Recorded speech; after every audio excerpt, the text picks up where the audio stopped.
కావ్య వాళ్ళ పుట్టింటికి వస్తుంది. ఇక ఆ పుట్టింటికి వెళ్ళడంతో రాజు కావ్య వాళ్ళ పుట్టింటికి వెళ్తాడు. ఏంటి కళావతి, ఇది ఎవరికి చెప్పా పెట్టకుండా నువ్వు ఇలా వచ్చేస్తే ఎవరైనా ఏమనుకుంటారు? ఇంట్లో అందరూ నన్ను ప్రశ్నిస్తున్నారు.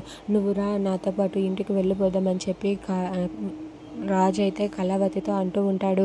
ఆ మాట వినగానే కావ్య అయితే నేను ఇక్కడికి వచ్చింది ఊరకనే ఏం రాలేదు, నాకు అక్కడ ఒక విషయం నచ్చక వచ్చేసాను అని చెప్పి అంటుంది. ఆ మాట వినగానే రాజు అయితే అవన్నీ మన ఇంటికి వెళ్ళాక మాట్లాడుకుందాం, రా కళావతి వచ్చే నాతో పాటు అని చెప్పి అంటూ పిలుస్తూ ఉంటాడు. అయినా సరే అక్కడ ఉన్న కావ్య మాత్రం నేను ఆ ఇంటికి రావాలంటే నాకు 2 కండిషన్లు ఉన్నాయి.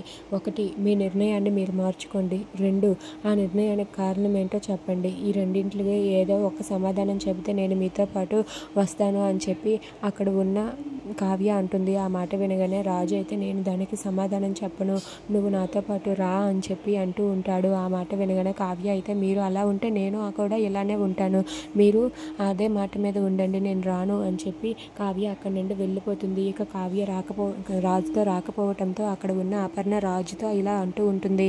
రే, నువ్వేం చేస్తావో ఎలా చేస్తావో నాకు తెలియదు, నా కోడలు ఈ ఇంటికి తిరిగి రావాలి, నువ్వు ఎలాంటి తంటాలు పడతావు అన్నది నాకు అనవసరం, కావ్య మళ్ళీ ఈ ఇంట్లో అడుగు పెట్టాలి, కావ్య ఇంట్లో అడుగు పెట్టినంత వరకు నేను మెతుకు కూడా ముట్టుకోను అని చెప్పి అపర్ణ అంటుంది.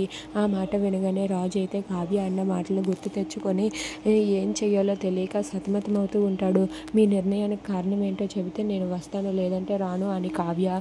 అక్కడ అపర్ణ అయితే కళావతి ఇంటికి వస్తేనే నేను నిన్ను క్షమిస్తాను, లేదంటే క్షమించను అని అపర్ణ. ఇద్దరు కూడా పంతం పట్టి కూర్చుంటారు.